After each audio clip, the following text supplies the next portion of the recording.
Hello everybody, good evening to you all.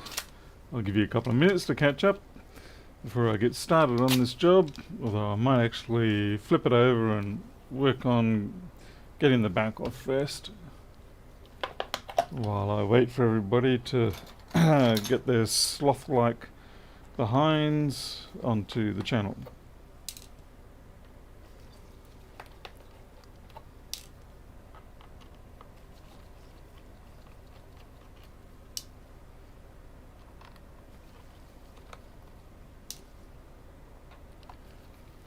Kind of wonder if the title that I've used tonight is going to influence any sort of adverts, assuming anybody actually watches adverts.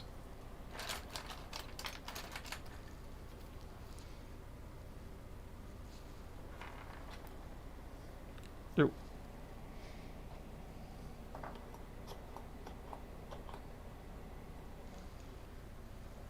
Hey Tony, unlike you to be here first.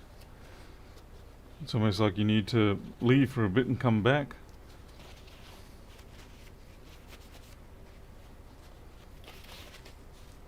Okay, let's just get this 1708 open. Hopefully there's no more roaches in here.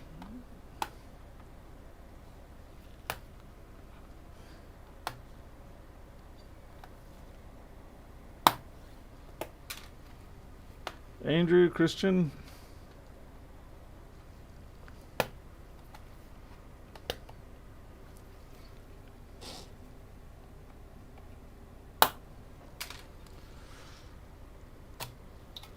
Yes, David, I kind of noticed that.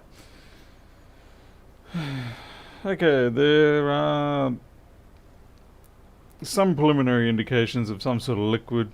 You can just sort of see discoloration on the flexes. It just sort of hints that there's been something in here. I'll just see if there's anything. A yummy steak. Jim, good evening to you. Yeah, Lexi. Now, you're probably wondering what on earth the title is about with regards to the lingerie situation. Around about 1 o'clock last night, I'm just checking my bank balance, just to get everything mentally prepared for the next day.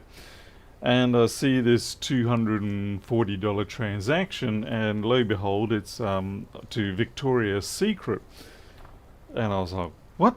I thought, that makes no sense. Anyway, so it seems like it was a fraudulent transaction, and what I can't work out is where they got my credit card details from. And best I can guess, it may be one of the very few sites that I have to use a credit card on. Maybe they've got a leaky database or something like that. Because otherwise, I almost exclusively use other services like PayPal, where it provides a layer of isolation. So for them to get the credit card details, it was pretty unusual. Alright, so we've got 20 volts and 50 milliamps. Okay, that could be the ISL. I haven't got any other history on this. 52 milliamps. Okay, so we know the CD3215's probably running. It's not a guarantee, but probably.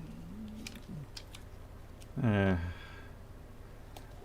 Miles, I was wondering whether my wife had gotten on, but then I realised, I'm the only one with access to that card, and it basically spends most of its life trapped in a safe or hidden away in a wallet.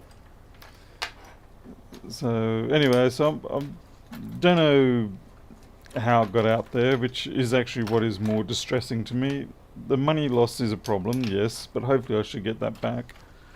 In theory I should, because I got on the phone straight away, so it was within about 20 minutes of the transaction showing up, I was already on the phone to the bank, which funnily enough took an hour and a half before I was able to get an answer out of them, even though they said 24/7 call. But it seems like that means after normal business hours you're gonna have to wait an hour and a half to get a response. Okay, where the heck is my... I seem to be missing my T5 driver, which is very unusual. So I use that a lot. Hey Victor, did the lingerie fit me? Ha, yeah. I don't know. I actually contacted Victoria's Secret and I said to him, there's a fraudulent transaction using my card. Can you put a stop on it so that it doesn't actually get packed and shipped? Because they're going to get all snooty if they have to. Oh, there it is. They're going to get all snooty if they ship the goods out, only to find that 10 days later it's a fraudulent transaction and they have to, cut their loss back. Hey, Pro Engineer. But even though I sort of advised him and everything, the person on the other line said, "Oh, you have to call this international number." I was doing this through chat. I said, "You have to call the international number and get them to sort it out." I was like, I'm not going to call an international number, be on the phone for half an hour or something like that to save you stock loss when I'm already giving you the information now. So anyway, we'll see how that goes. And unfortunately, of course, the credit card is cancelled, which is a real pain in the butt because there are multiple recurring repayments that come out on that card. But these are the things that happen. So that's the first time in well over 20 years for me that I've had a transaction occur that I didn't approve.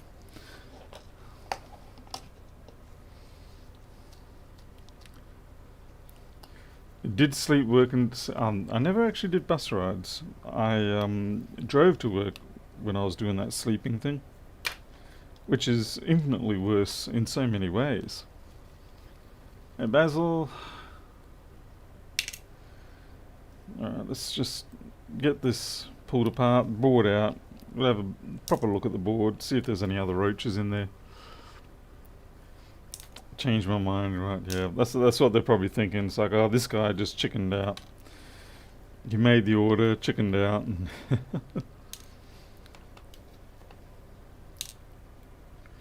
like I said, the money isn't a massive issue. I mean, it's no small amount of money, man. $240 is still, that's a couple of jobs for me. But it's just more the unnerving sensation that somehow someone got my information. And you just want to be able to go, well, how did that happen? Particularly when you do run a fairly, moderately tight ship. I mean, I'm not as tight as some, but it's still moderately tight. And I use two-factor authentication wherever I can, all that sort of stuff. So anyway, mysteries of the night.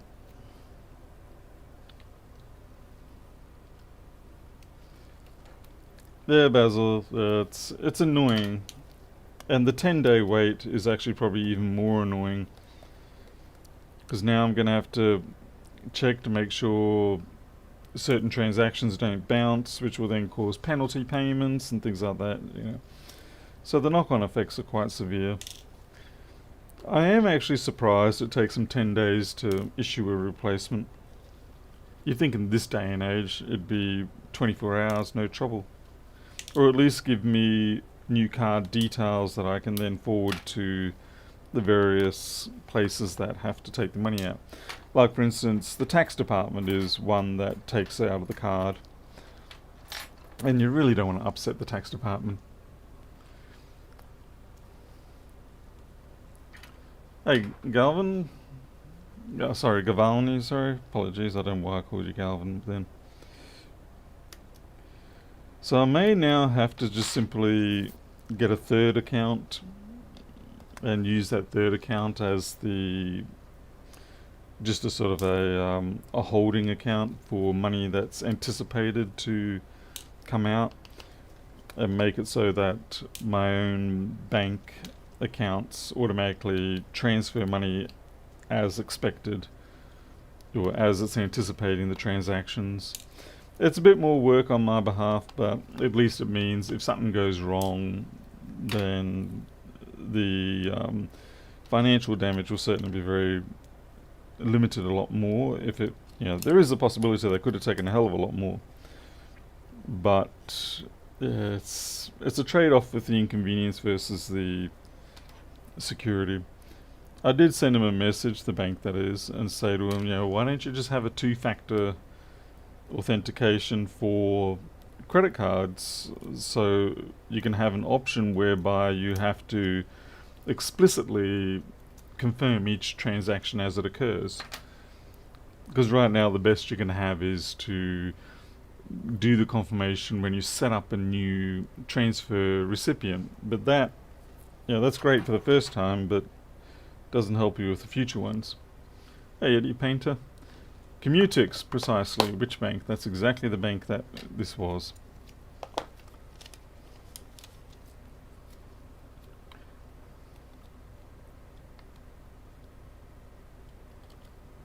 Oh, Miles, yeah. It is funny, and big corporations often can be the worst for being lax.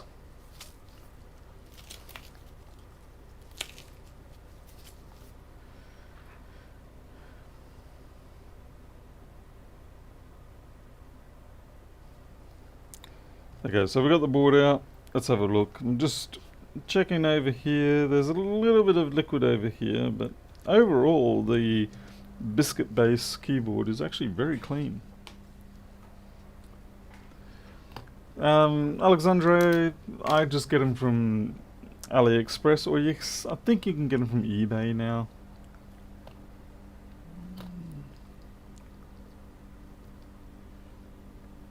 Yeah, Miles, I am with CBA, but that doesn't work on the credit card. That only works on bank-to-bank transactions, so it doesn't help me with the international credit type ones.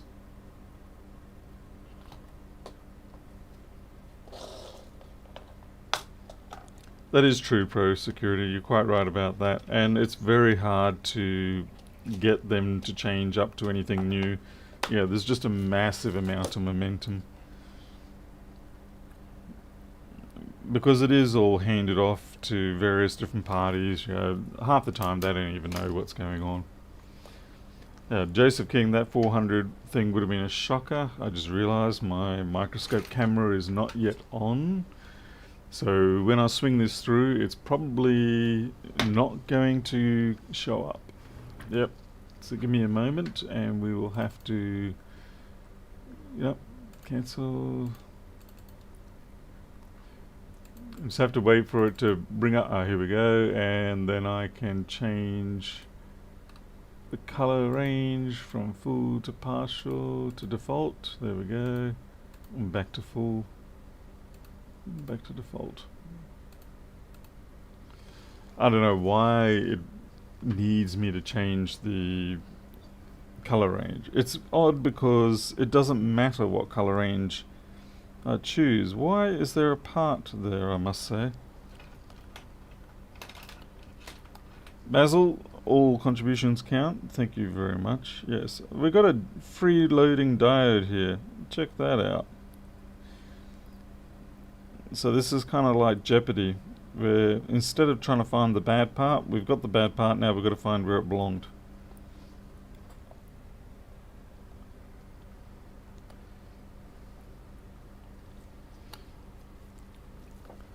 Yeah, Gavalni, that is certainly a significant issue.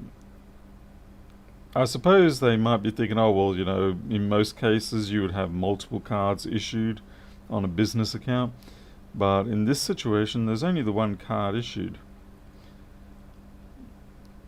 I mean, I can at least do domestic transfer transactions, but that doesn't help me for international things. Like, I can't do any AliExpress purchases for the next 10 days. I would certainly much prefer it if more places accepted things like PayPal. Now, I know people lose their heads over PayPal, but there are definitely advantages of going through PayPal. One of the biggest ones is the fact that you can pretty much dispute anything with PayPal as a buyer, and they'll almost always side with you. Even if it's... you can get away with such a number of scams with PayPal. I don't recommend it personally, but you can.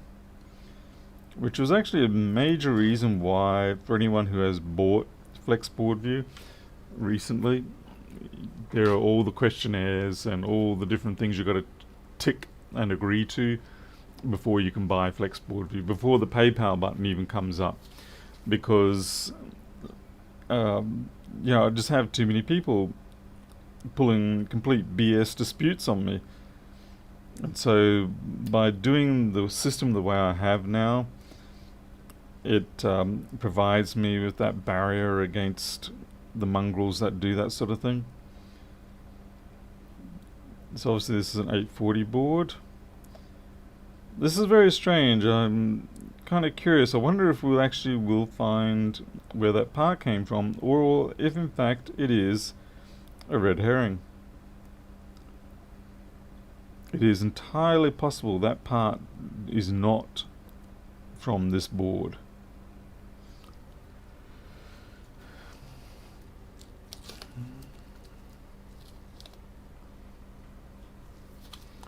David the roach was going to take the board for a bit of a dinner, eh? I was contemplating making this stream number actually 999 just to stop people making the 666 reference, which funnily enough isn't actually a real thing as such. It's only a modern sort of conjuring thing.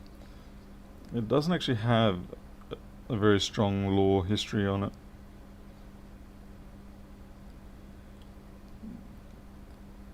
Well, stuffed if I know where that part came from.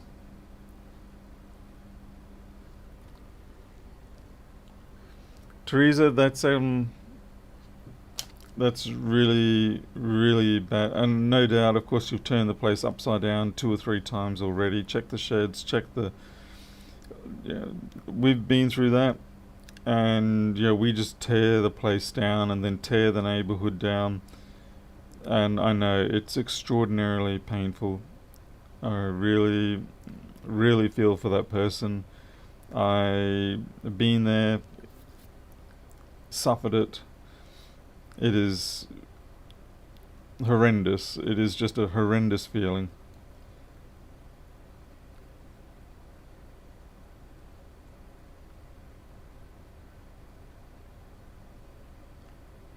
And time doesn't really fix it that much, I'm afraid to say.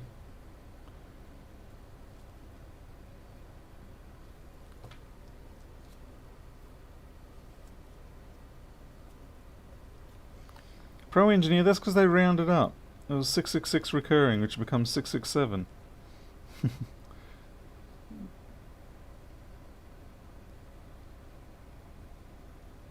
What's strange about that part that I extracted from the back there is that it's all covered in flux. So it's making me think it's not actually from this board. It's just simply a tag along.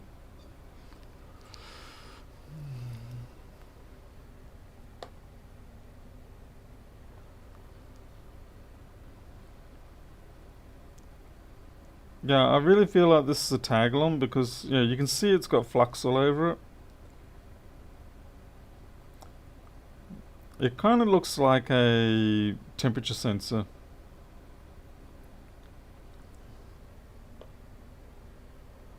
Hey, English Hedgehog, been a while. Yeah.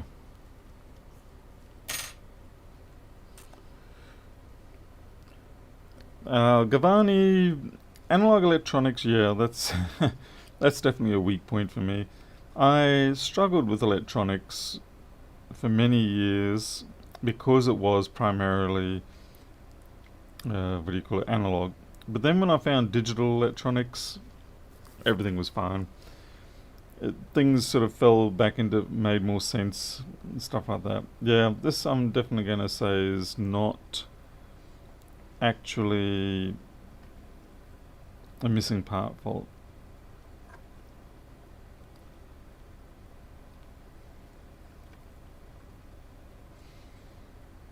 I'm kind of curious. I might just plug the meter in and see if it boots on its own, because what if it's just the keyboard or something?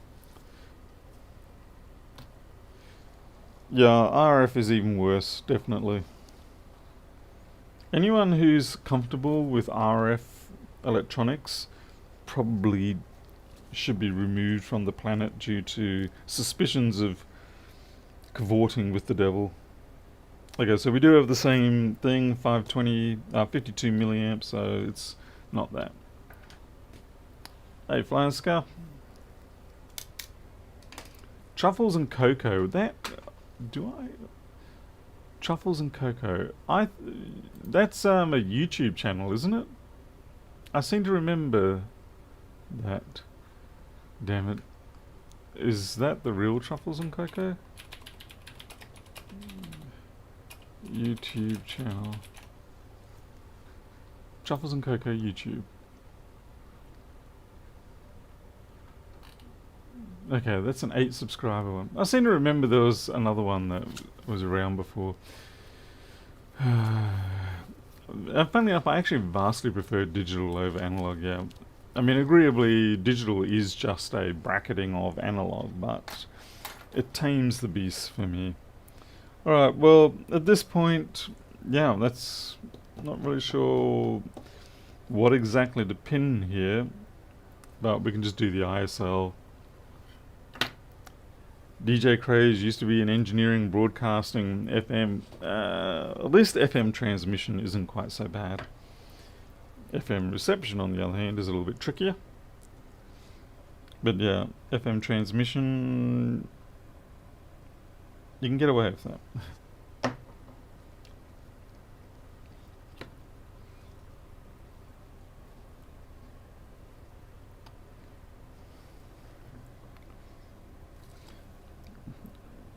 I don't think there's too many people who have done electronics who haven't done a FM transmitter. But of course, you know, kilowatt grade type ones, hundreds of kilowatt grade, that's completely different.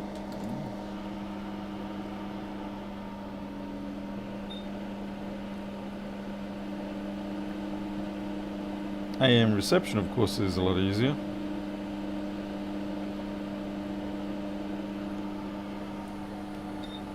Hence, you know, your most simple radio being crystal radio, little more than a diode, and well, that's about it.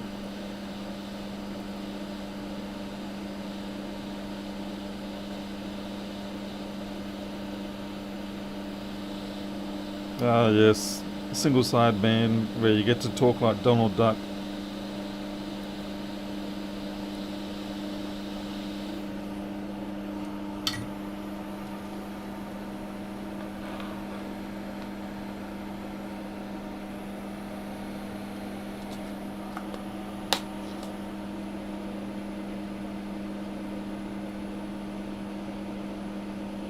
Let's clean up these pads.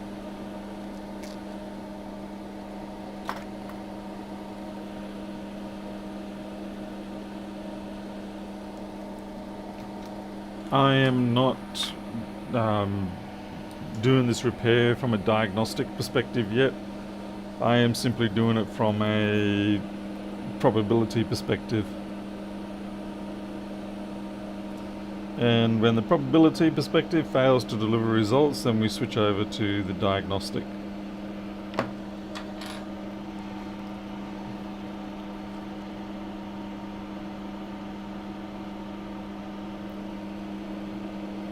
DJ Craze, did you ever get subjected to the agony of RF burns?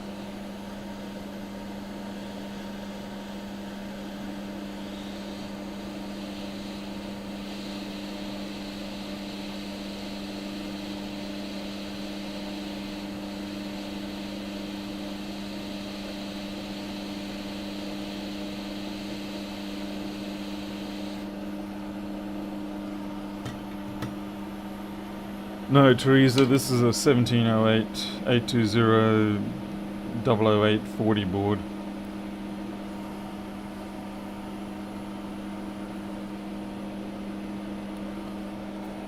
Hey, Bunty Kainth, is it? Bunty Kainth? Different sort of name.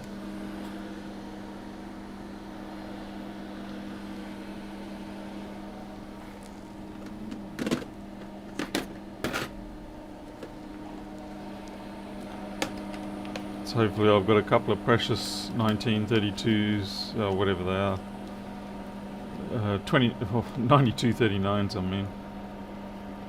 Hopefully I've got a couple of them left. Valves. Valves give me... valves spook me out. I know it sounds silly, but they really do.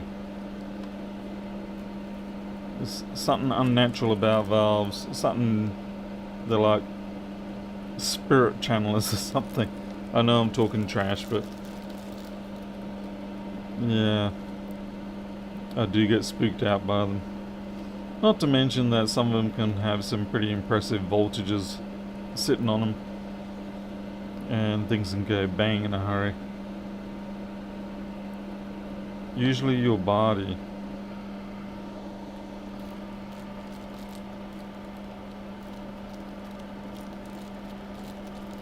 The 138? Yeah, Warren. Not sure. Damn it. These are supposed to be supposedly new, never used ISLs. Well, we know that's a load of crap.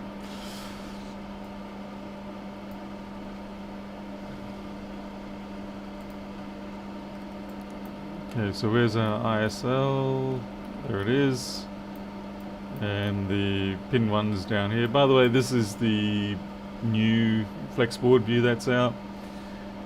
It probably doesn't look all that different to anyone, but I can now do things like this, where I can put the diode value in like 0.5. Well, actually, I don't know what it is, but probably shouldn't be putting values in.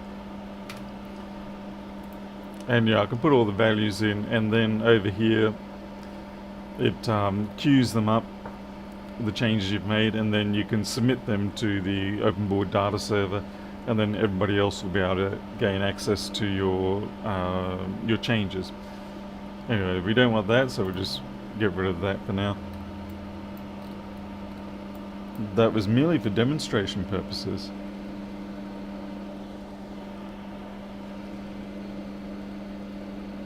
I also tried to clean up the look of the boards a bit more. Okay, that's a bad example. There's still some capacitors that are overlapping, but overall things are a little bit better spaced now.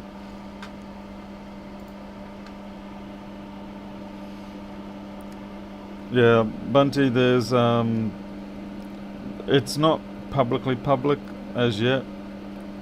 I'm sort of more going through the beta testers or the alpha testers.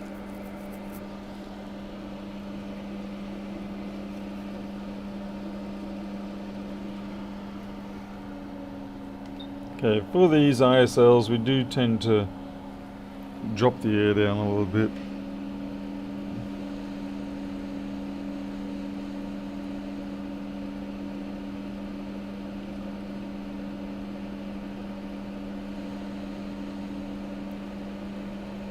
If you hit them with too much air, they have a bad tendency of just flying off.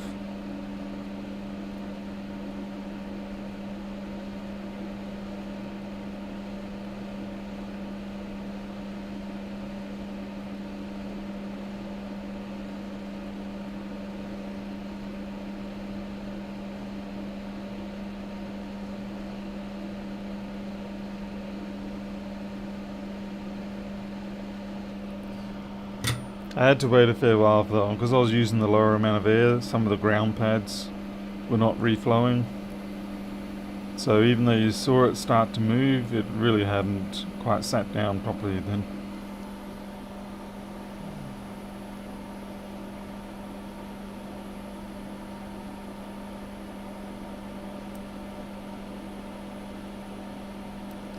Pro Engineer, trying to integrate with other people's wikis isn't really viable for me at the moment, but what we'll probably do is just manually copy over the data. I have to improve the software slightly. I've got to add in a facility where you can click on, say, a part or a connector and then quickly put in the data values, whereas right now it's simply one at a time. But I mean, at the moment I'm more testing the server connection facility and making sure the data gets synchronized, things like that. And once I'm happy with that, then I'll build out the user interface to allow for faster data entry. Travis, she's fine. She's just been busy with everything else.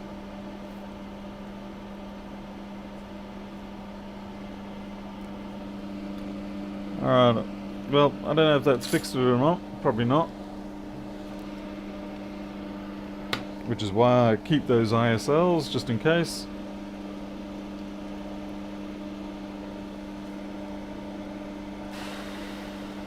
Yep. Overhold. Still 60 odd milliamp. God damn it.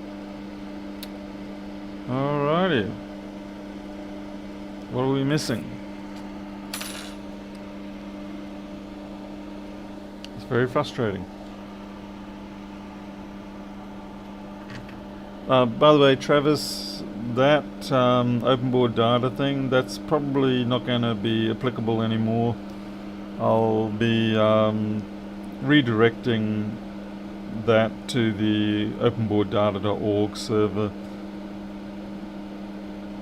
It's sort of come to the end of its time.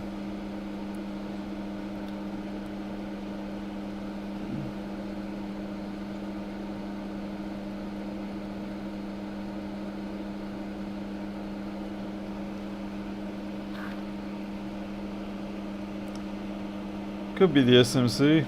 Okay, there's a little bit of junk coming out of that cap, but I thought it was just a piece of food.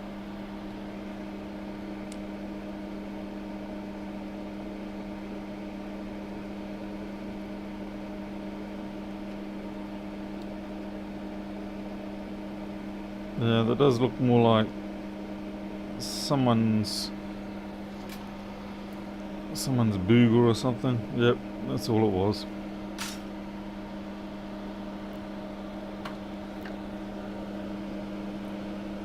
SMC would be my next possible culprit, but I want to have a... There's got to be something I'm missing here.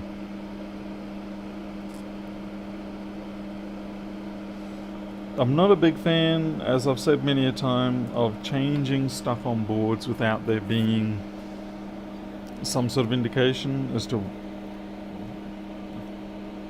make me want to change. And there we go. That was a bit of junk on the SMC maybe? Or is it just a piece of fluff? Might be just a piece of fluff. From this angle at a distance it kind of looked like it was a dark ball. But it might just be a bit of fluff.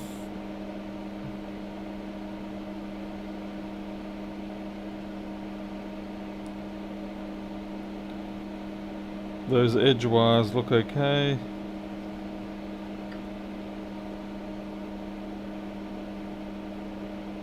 Yep.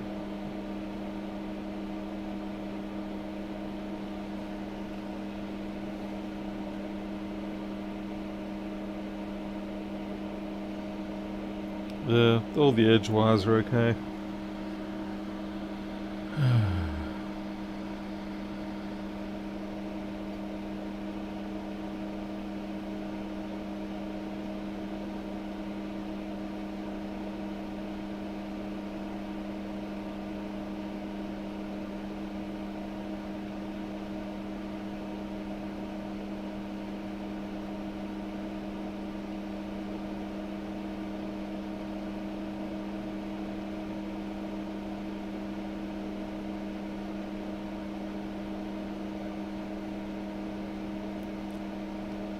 I mean, we do often replace that ISL without there being any visible damage, simply because it is often a culprit for... sorry, I should say it's a victim of shock issues. That is not junk on there, that's just some sort of lace wing.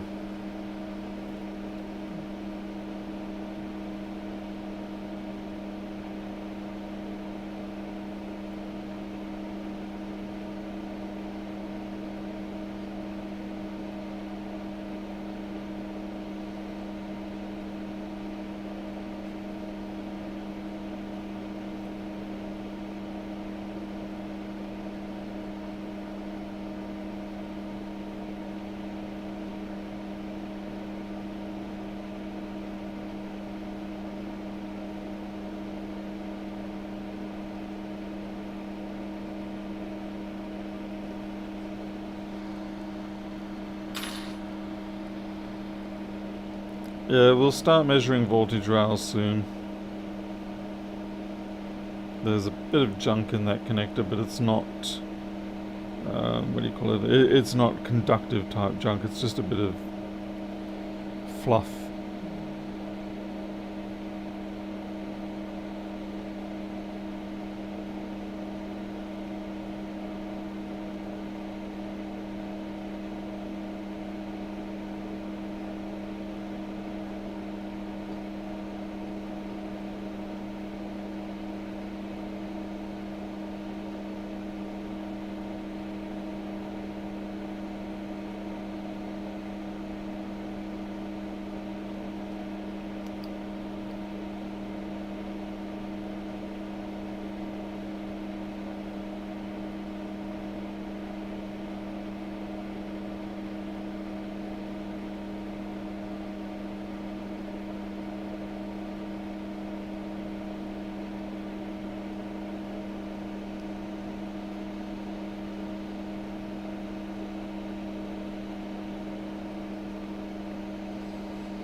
Yep, time to do measurements. How annoying. No one wants to do measurements. Measurements are frustrating.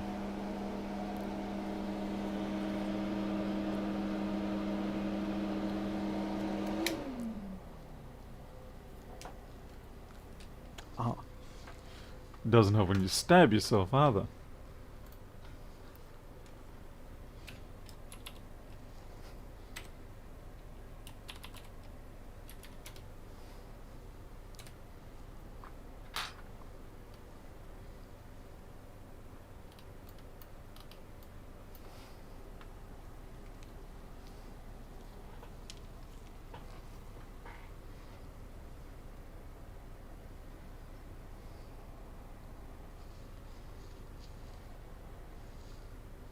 Seriously? PPBUS doesn't exist? What's going on here? Oh, we have no PPBUS, it seems. That's something. Alright, that's a good start. We'll just check see what diode mode on PPBUS is.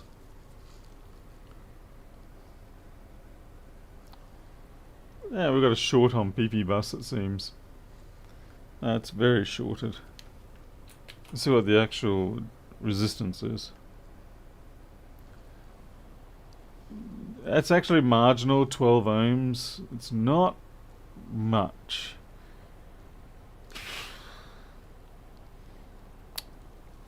So with that, I would be inclined, with that sort of ohmage, I would be inclined to actually inject voltage and then use the camera. But what we might try to do is we'll... Damn, overhead's doing the whole... Okay. What we'll do is we'll try the infrared without doing the injection and see if we can spot it like blinking or something. If that doesn't work, we'll have to do the injection. So we've probably got a cap somewhere.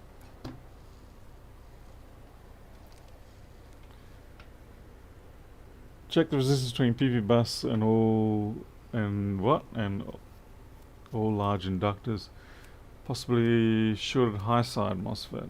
Okay. Well,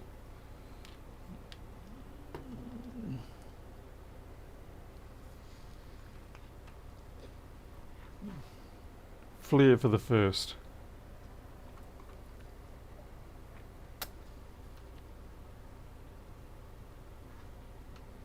Walter, you're still in the hospital. That's no good, mate. It's bad news being in a hospital. They're hard to get out of, literally.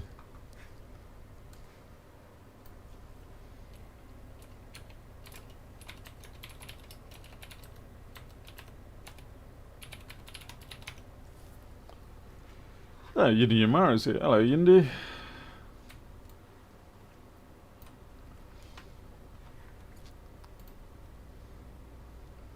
The joys of reflectivity or emissivity on these things.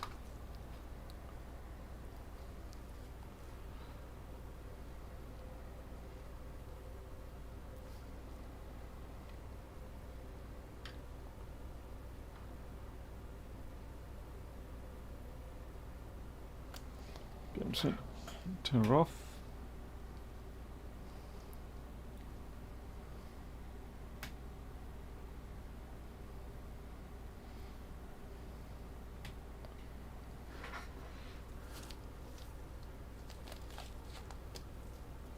Walter, sorry to hear that.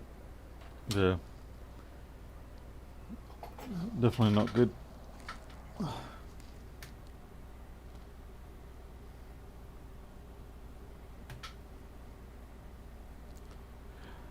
No, I don't think the component actually belongs on this board, in all honesty.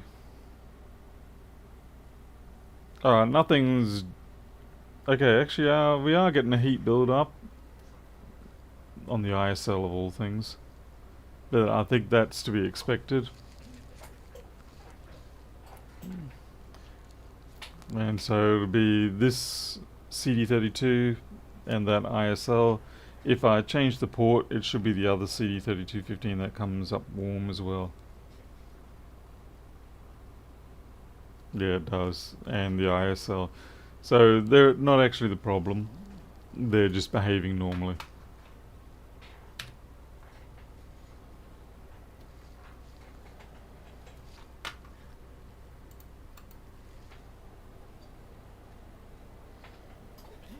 Alright, we'll do some... Crikey, mate. Geez, you don't want to fit up there, do you? Stay. Alright.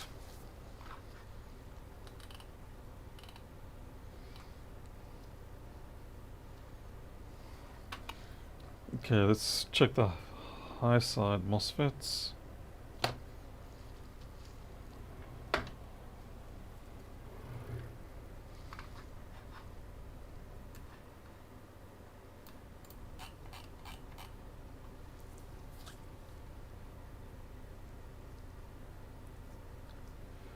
What's this, Barry?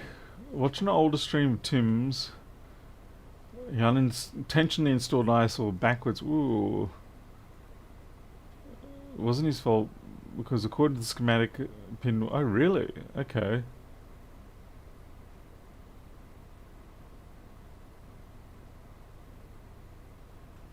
Okay. Interesting. Was that with this board, Barry? I don't think so, but... Did the roach use a credit card? Probably, yeah.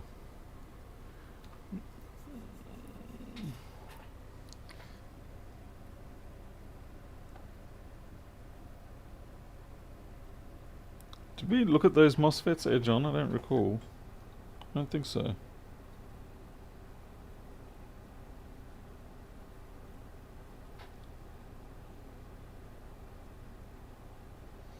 There's a bit of dust on that cap. Yummy Steak would have completely lost his head then. And said, that cap's shorted, but it was just a bit of dust.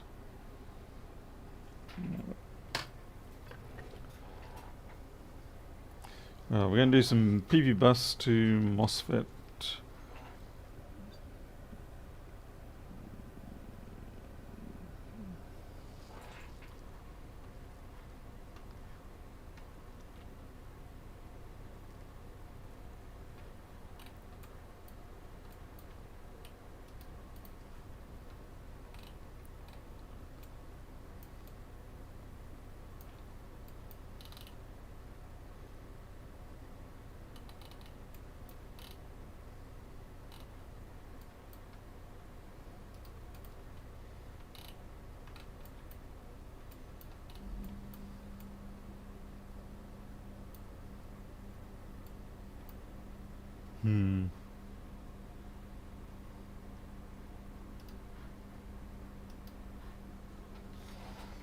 Alright.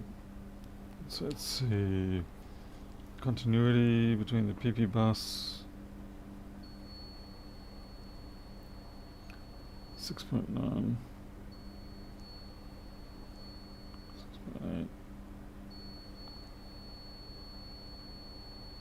7.8.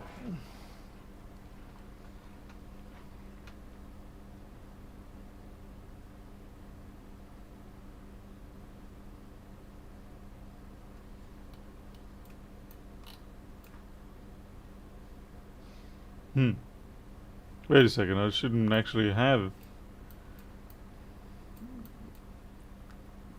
As far as I can tell... So basically I was measuring from PPBUS, that's up here, oh that's G3 hot CPU, it's probably the same bus, to the coils here, and I'm getting very low resistance.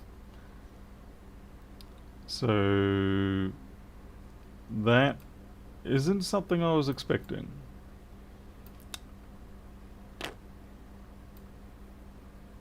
Because it would have to be coming through there.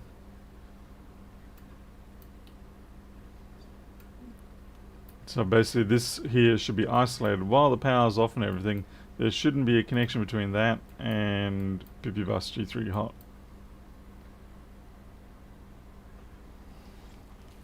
Well, it might not be, but let me double check pure north. We'll do it in the opposite polarity this time. 4.6.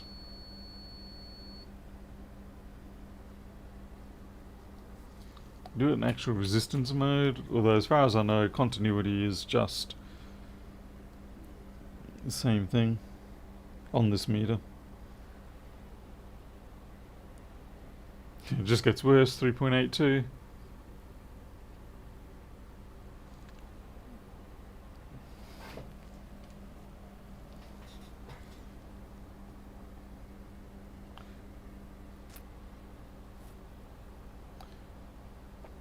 Yeah, well if PPBUS to ground is 3.82 and then PPBUS to the coil is 8.62, so they are higher through the coil. Hey creature!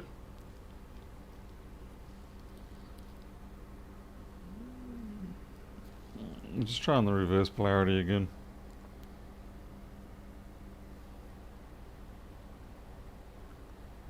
Okay, 12.5 with the reverse.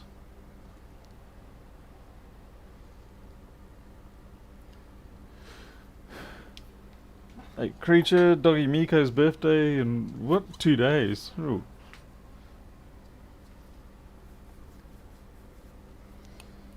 So I guess the question is here, who's the culprit?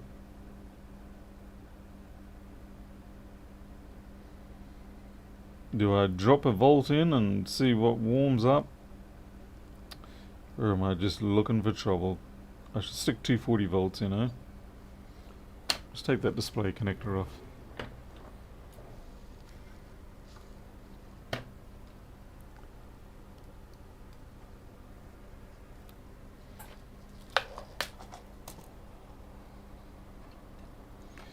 It actually is quite frustrating when doing live streams, that the part of your brain that would normally process these situations, like okay, I've got a low PPBUS voltage, etc.,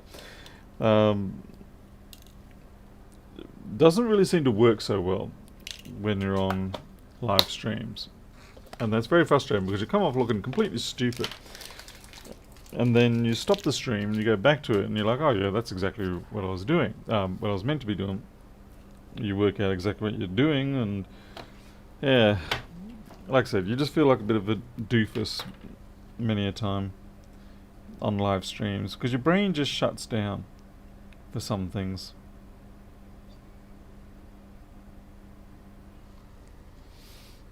Performance anxiety, yes, to a degree.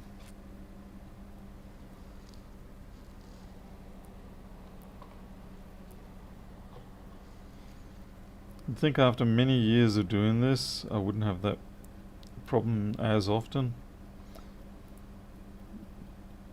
And it usually strikes me more obviously on these more recent USB-C models, not so much on the older units.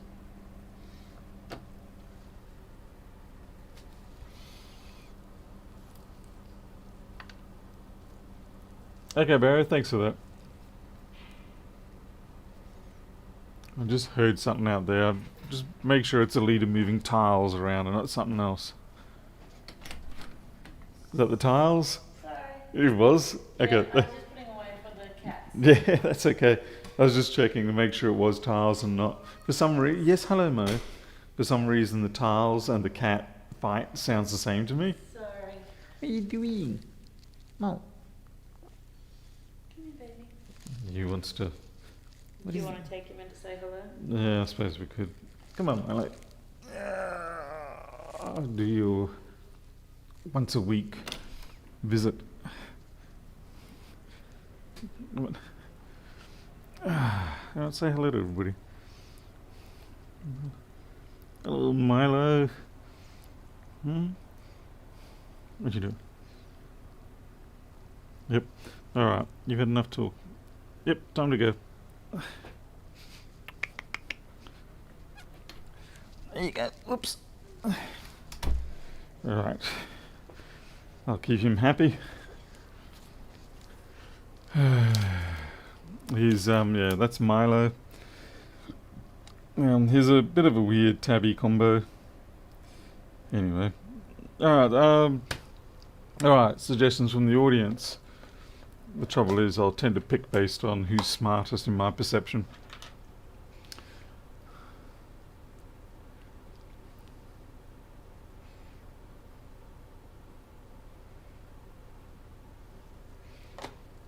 So we can, well, we could pull the MOSFETs, but yeah, there's two or three on this model. I think it's just the two. There's this third unit down here, but I think that's for something else. Is that a crack in it?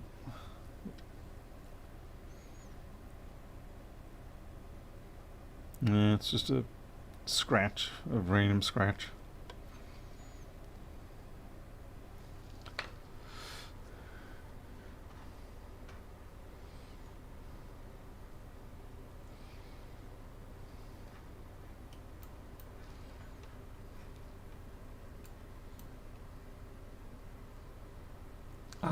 Sotherbridge would ask me to redo the SMC.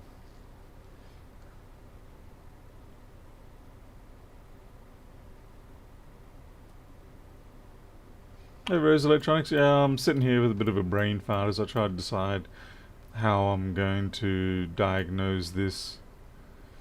We've got a light short on PPBUS, yeah, it's not exactly what I call a ferocious one.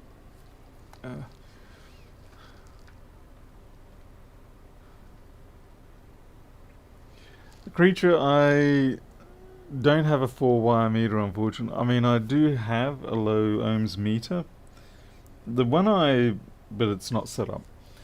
The multimeter I bought before this one, the O1, what was it, multi-comp one, it had 4-wire, but there was something very wrong with the firmware on that multimeter, so I had to send it back and I ended up with this one here.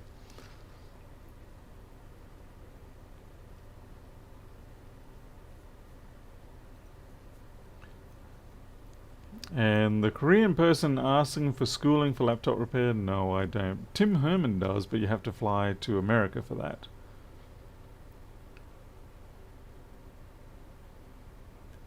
Yes, Jessica Ryan, I have done that.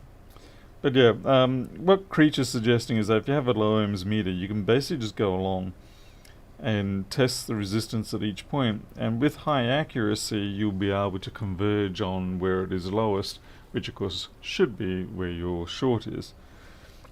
But yeah, Creature, my low ohms meter, I did that for doing the brushless motor stuff back in the old days. Back in the day. So I could put, you know, half a volt in, like half a volt, 3 amps, so you know, 1.5 watts. It's, well, I don't even need that much. Even 1 amp would be enough.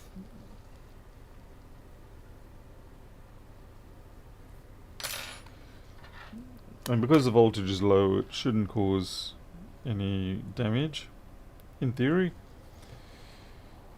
Because one way or another, I'm kind of forced to have to go about something. You still do brushless stuff. You shipped off a $15,000 order? What on earth did you just order? Crikey.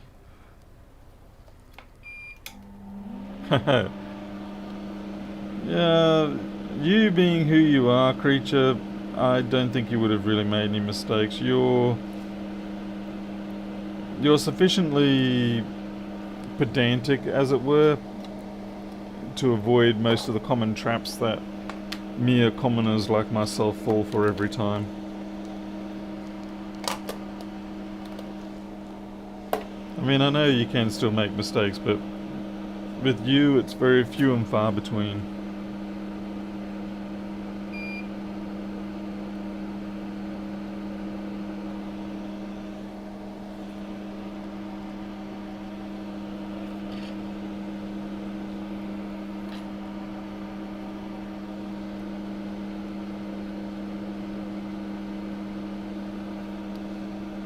Now, when I do things like PC board production, it always takes me around about 3 iterations before I get it to the point where I can actually use it.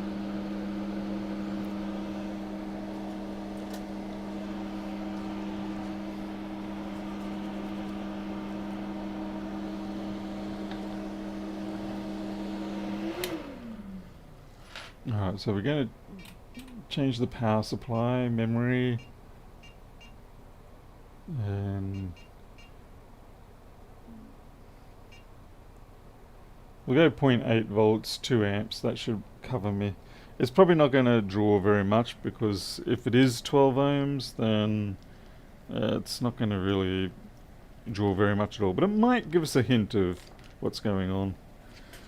That is the upside of using the infrared camera, is that because you only need just maybe 125, 200 milliwatts being dissipated, and you can usually locate it. Assuming, of course, it's in a sufficiently small area. It's a bit hard to detect, on the other hand, 125 milliwatts if it's spread out over large areas.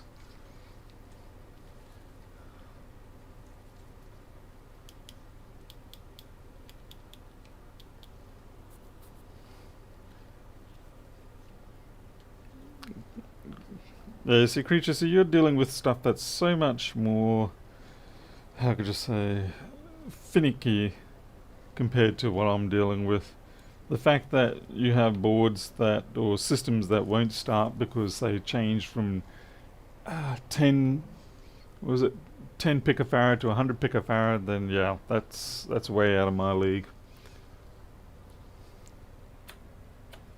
Way out of my league.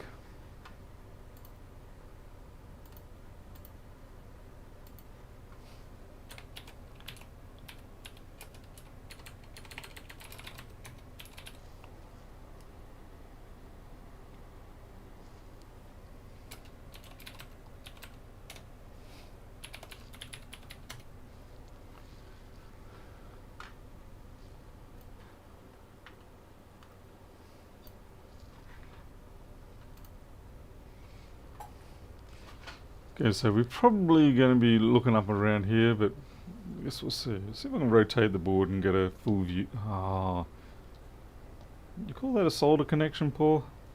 Oh my goodness, that's almost like that is like I tried to change the sense resistors on the GPU.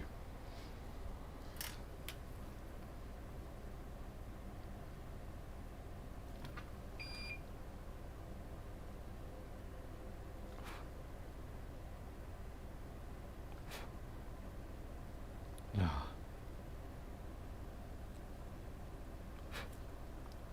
Damn it.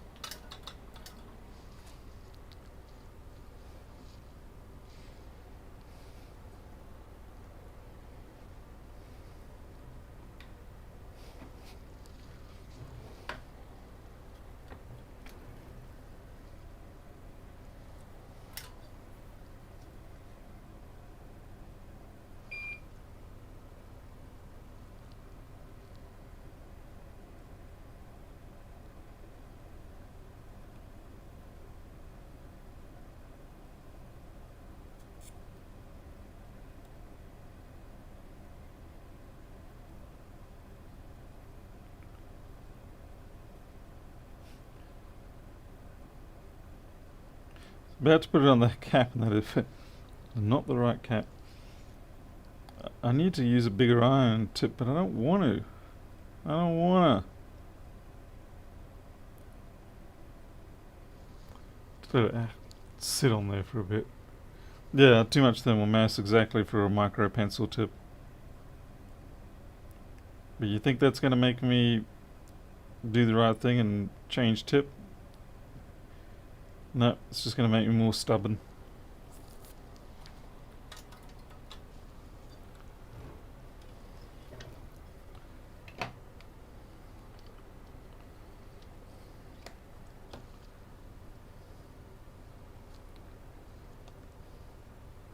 Because now the whole damn area is hot.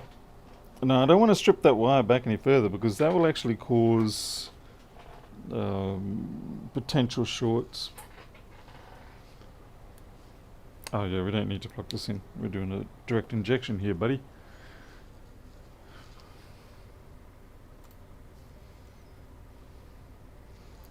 Let's see if this goes anywhere.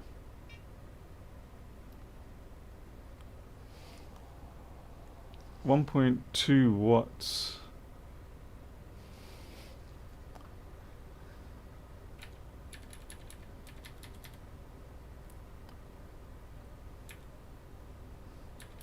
Yeah, I've just got to get the alignment right here. I've got heat building up over here, apparently. I'm not feeling anything yet.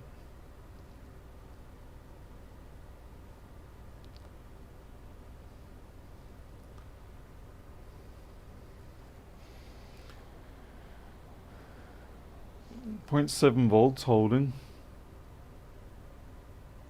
Actually, yeah, this is actually getting warm. Yeah, it really is actually getting warm. That ceramic right at the end. But I'm going to flip the board over because sometimes things getting hot at the end is actually on the other side. Let's see. Okay, nothing. So there, you can see how the crosshairs have moved across. So whatever it is definitely over there. Alright, we can switch away from thermal now. Let's have a look and see actually what is there. There's this. And there we go. It could be that. Please be that.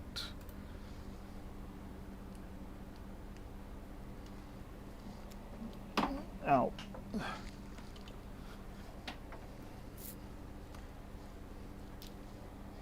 I don't know why I just disconnected those, damn it.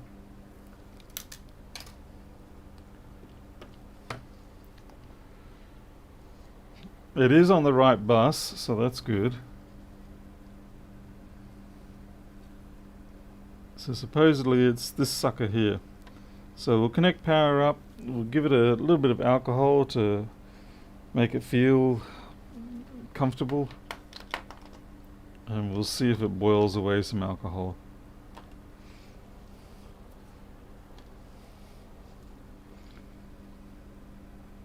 I think I can see a little chip in the corner there, in the middle of it. Yeah, there she goes. Got it. Bad cat. Bad cat, bad cat. Yeah, everybody likes to... I can actually see a little bit of metallized extrusion coming out of it.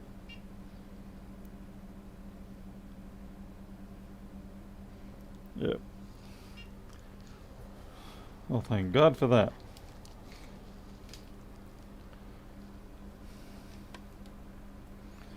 Now we've just got to get the cap off, which is actually going to be fun because we've got some delicate plastic bits there.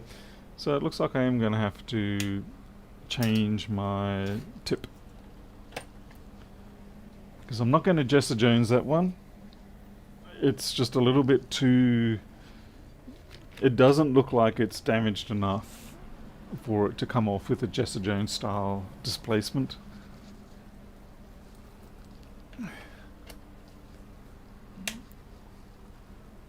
FLIR wins again, yep. And like I said, it was nice for the fact that we can actually track down those heat sources without having to use a lot of heat.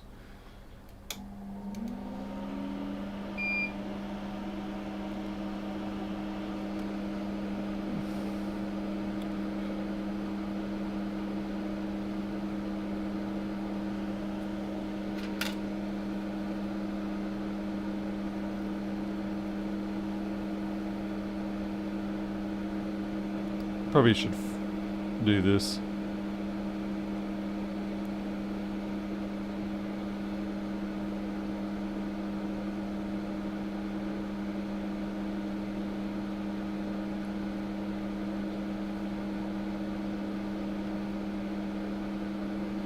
Alright, so what we're going to do is we're going to give it a little bit of assistance.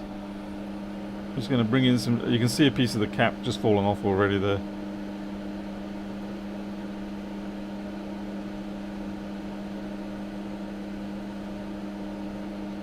Just hold on to that bloody thing. There we go.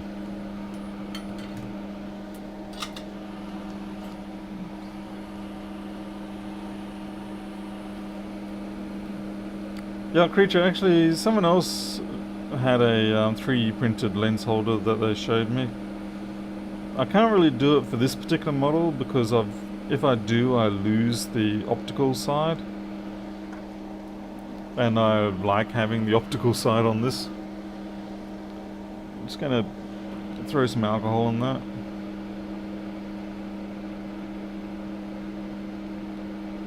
Yeah, you can see the damage nice and clear there now.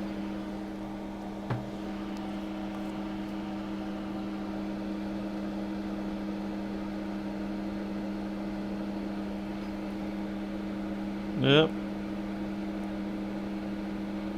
So that was the top side. And you can see it was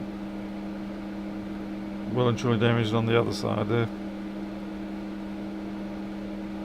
That's the kind of fix I like to have. Of course now I've got to stick a replacement on there. I mean, yeah, I could get away with it, but I would rather put a replacement on there.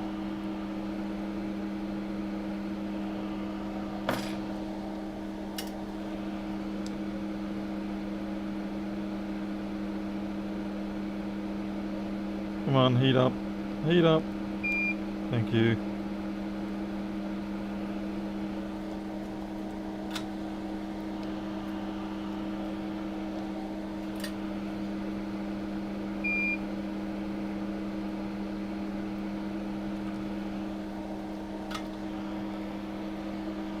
Right, next question is, what was that cap? 22 microfarad, 805, 25 volts. Okay, it's pretty high rating overall. What size is it? 805. That's a big cap. Let's see. Caps. I have a feeling I do not have anything with that spec, because by the time I stopped filling up this, I don't think at that point they had caps with that level of density in them. So 22. So it may well just be easier for me to, yeah, take it from another board, I think. Yeah. Yeah, particularly with 805s. I haven't added anything to my 805 collection in a long time now. Let's see, we've got one here. Yep, we've got one here. Donor boards, indeed. Great, when the donor board is worse looking than the original, and no one can see that. Yeah, I think I'll pass up on that donor. We'll try another one.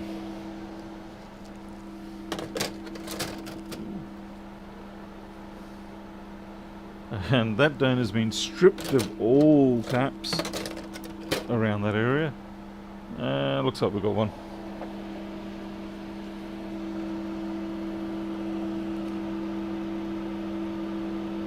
Tony, I've got 3 or 4 handles here.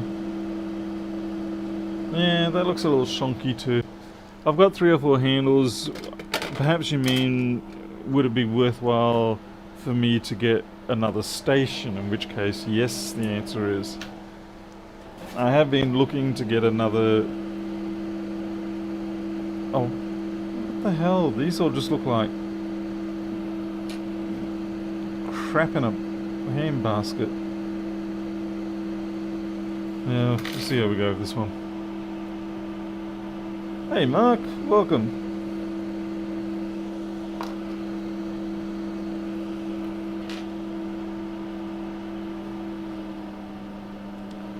But yeah, I am looking at either getting an FM203 or just another FX951. But it's low, quite low on the list of things to get. Getting 180 square meters of tiles is the thing I've got to think about next.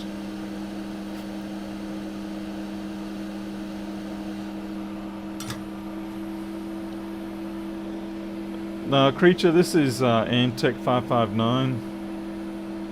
This stuff. What I like about it is that it has a fluorescent component with UV light.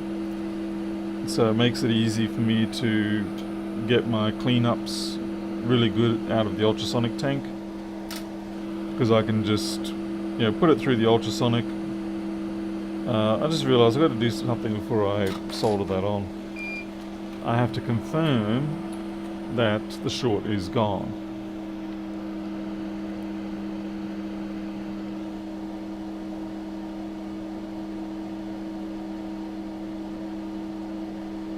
So yeah, the short's well and truly gone. What we can do here is we can actually do the flexboard view thing. Let's see, quad display. Go into diode mode. Ground. Yeah, I think this one. Give it a chance to stabilize. So 3.7, 3.8. Oh, sorry, 0.38. 0.377. Alright, so PPBUS. Oh, 367. Ah, looks like I got a fault there. And resistance we'll also take while we're here.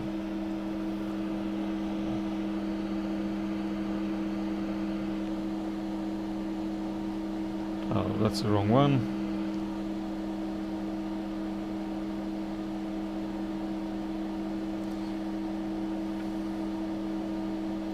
It takes a while because when you do diode mode it charges things up one way, and when you do resistance it goes the other way. So we'll call it 3.5k. 3.5k. Close. And I'm going to submit them to the OB data server. And that should be done. So now people can actually get those values. That is with the cap off. It really shouldn't make a difference.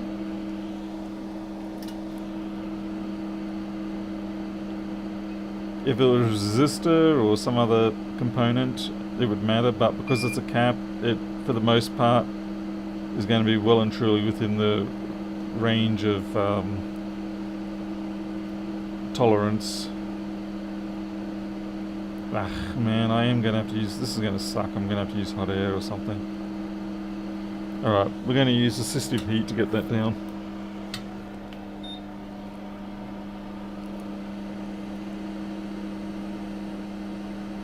Ah.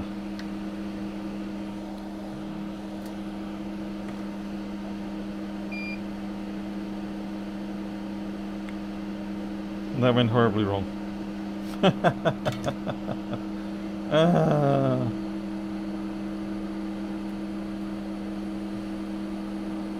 I'm gonna have to shield the connectors. Damn it. Even with connectors being shielded, you still have a bit of a kill ratio on that. We'll see what we can do. I am worried about that one too, but we'll see. That's annoying.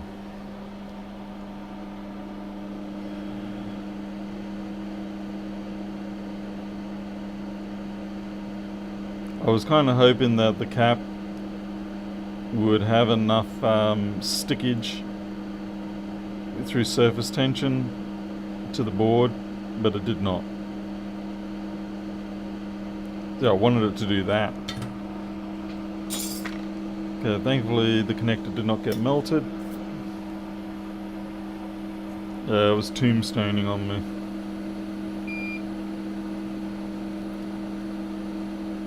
Liam Neeson. Yeah, I need some flux there.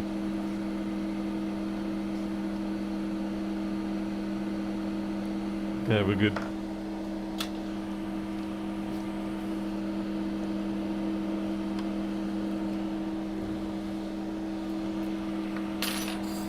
Oh, I suppose we better get rid of these connections.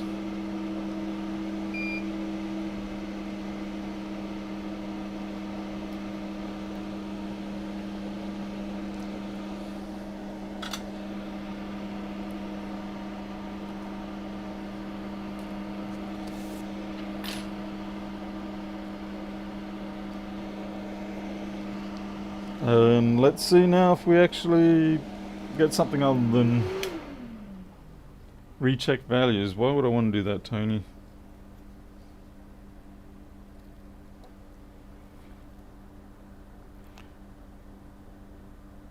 There we go. Yep, we're off 600. So that's 700. That's booting. Yep.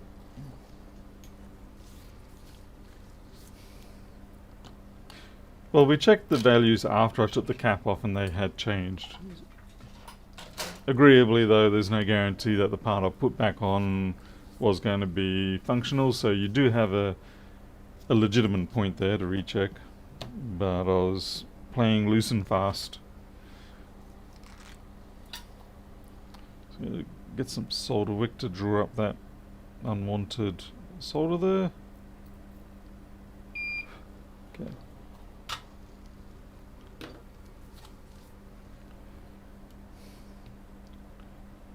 Alright, so the ISL didn't need to be changed. It's probably something I should have checked in advance. Fortunately, we kept the other one, so we'll just simply recycle that one. We'll use the one that we took as part of our own stock now. All is fair.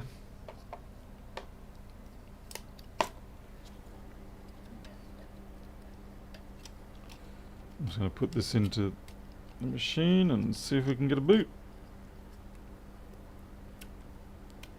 Right. Frames dropping. Yeah, I can see it happening.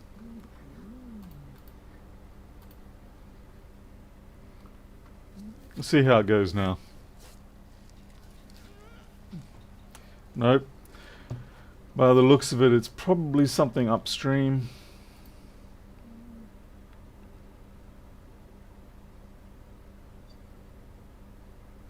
View statistics.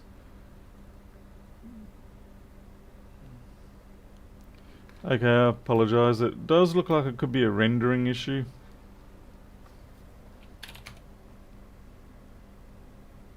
OBS is going flat out.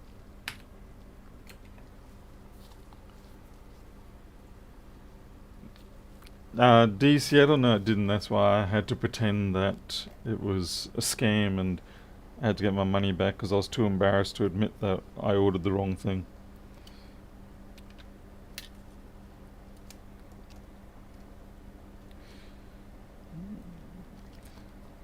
Probably what was happening here is Flexboard View, when it was doing the server upload, because it has to... I just realised I haven't got the display connector on it. Because it has to do it through secure socket layers, it's like TLS, whatever the latest TLS is, it might be just pushing it a little bit further than what the CPU can give me right now.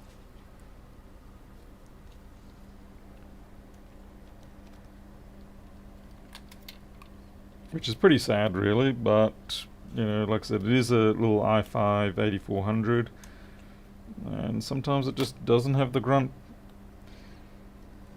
It's not like that but kids show train, what is it, Thomas the Tank Engine. You can be optimistic all you like, but sometimes you just can't do it.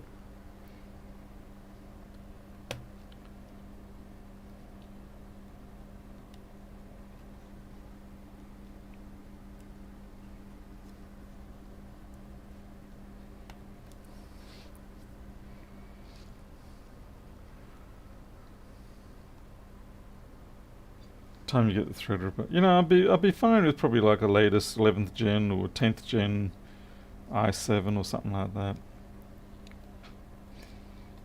I do prefer to stick with internal GPUs. I'm not a fan of the dedicated GPU systems on Linux, that is. It just, yeah, they've always got issues. That's the problem. It's not one thing, it's something else. And yeah, I mean, I've been with Linux long enough that I have the right to be able to say I don't want to put myself through that sort of trash. Hey Tim, yeah, you just missed a board being fixed. Okay, I guess I better get the personal privacy filter. There we go.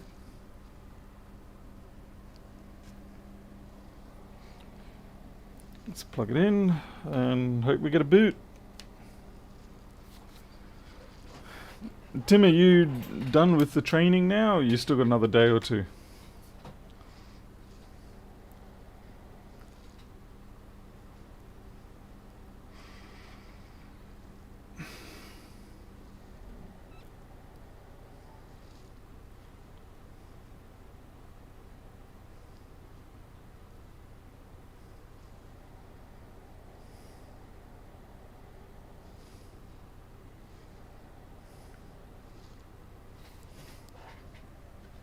Okay, we are booting, we've got our Alpha logo, so we're fixed. Nice. Well, that was a bit of a change.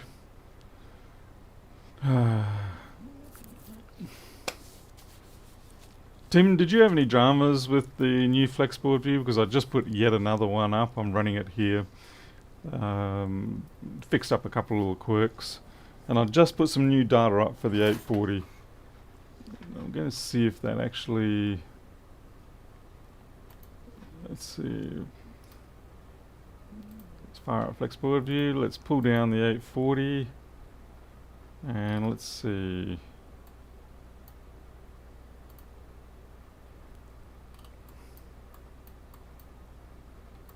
Where's that cap? And let's see. Ah, funny. Board.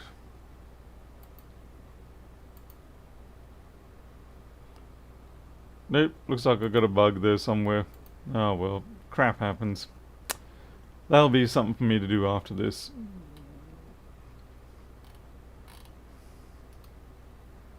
Because yeah, there should have been data there.